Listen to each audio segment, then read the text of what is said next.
Welcome to Kutch time. The day is January 17th, 2026, and the Detroit Pistons just beat the Indiana Pacers 121 to 78, moving to 30 and 10 on the NBA season. The Pistons completely dominated the Pacers from tip-off to the buzzer.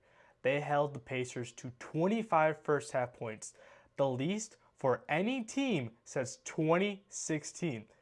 78 total points is also the least amount any team has scored this season in general.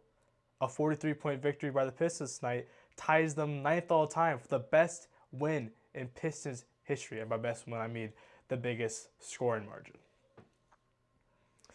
So much things. When you got a blowout like this, there's so many things to like. Everyone kind of shows up. Everyone does their thing. It's just that kind of night. Cade Cunningham, 16 points, 5 assists.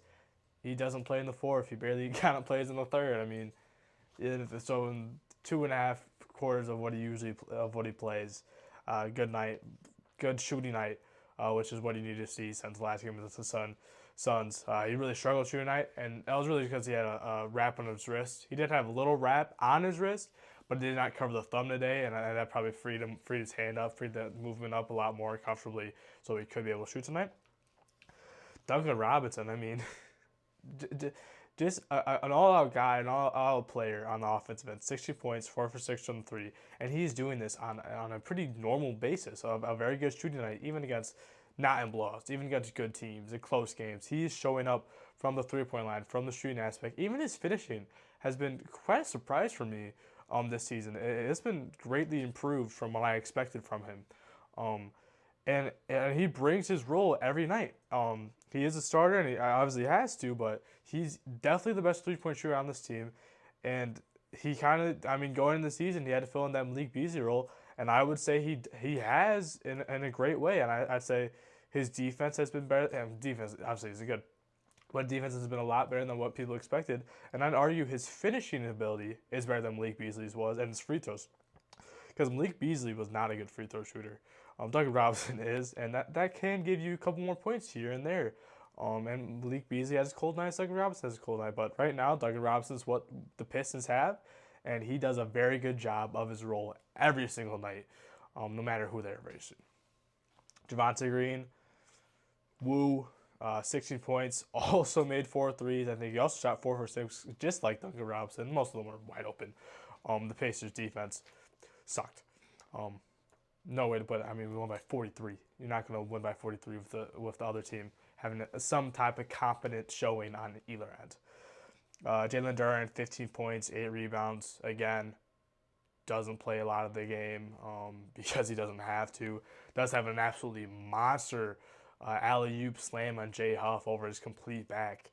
Probably one of the better contact alley oop dunks of the whole season, especially from Jalen Duren, just with how his roll works and what the lobs usually look like.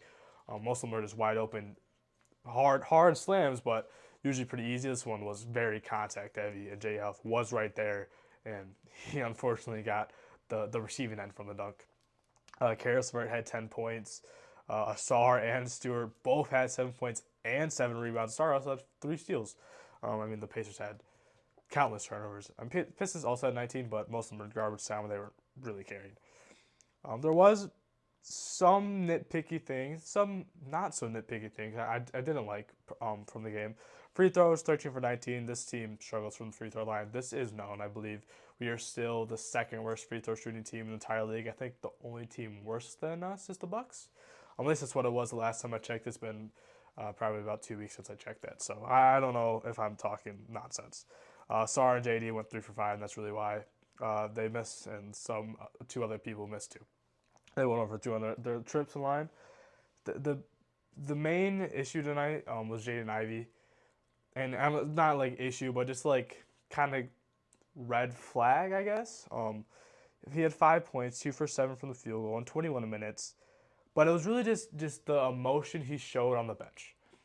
In a blowout game, the bench is kind of just going to have fun. They're going to be messing around, they're going to be laughing, they're going to be clapping, they're going to just be cheering for the guys on the court, because there's nothing else you can really do. It's a blowout. It's not like there's any serious game going on. Just have a fun time with it. Jaden Ivey's on the bench.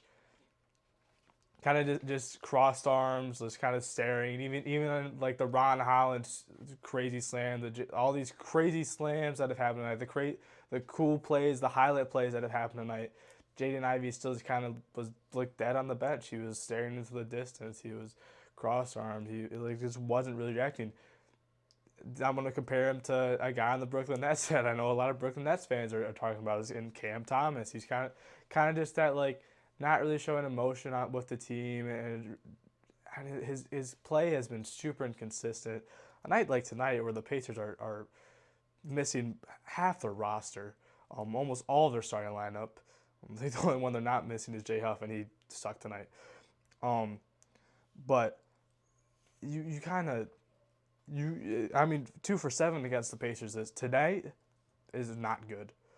And just the emotion he showed on the bench was not good. It was not a good thing to see from him, because even if you can't get it going on the court, you should at least be there for your teammates. I mean, I don't know what's going on with Jaden Ivey. I don't know what's going on in the locker room behind the scenes, but tonight was not a good look for him. Next game is a pretty big game. It's Monday night against the Boston Celtics. I'm pretty sure we haven't played the Celtics since Thanksgiving week when they broke the winning streak. So hopefully they can get this win tonight. So I think we're 1-1 on the season right now. Celtics are second in the East. They are above the Knicks, at least going into today. And it's MLK Day. It's the NBC night game that day on that 8 p.m. slot. It's a very big game. There'll be a lot of eyes, and it'll be a very good showing for the Pistons. I mean, and someone like Cade Cunningham, as All-Star Week comes close and a little closer. I mean, All-Star Run's already done, but he needs to prove to some of the national guys how good he is, and that he really should be an All-NBA first team. In my opinion, he is, but a lot of the conversation right now is him and Jaylen Brown, and he has to be better than Jaylen Brown, especially to get that win, because Boston's a very good team, very good shooting team, and that's something that the Pistons can struggle to defend against, is a heavy three-point shooter team. So hopefully the Pistons can get that win and show everyone that they are true. I mean, they're the first team in the East, and they've been the first team in the East almost the whole season, but they still got things to prove to some of the national media guys, and hopefully they can do that Monday. Thank you.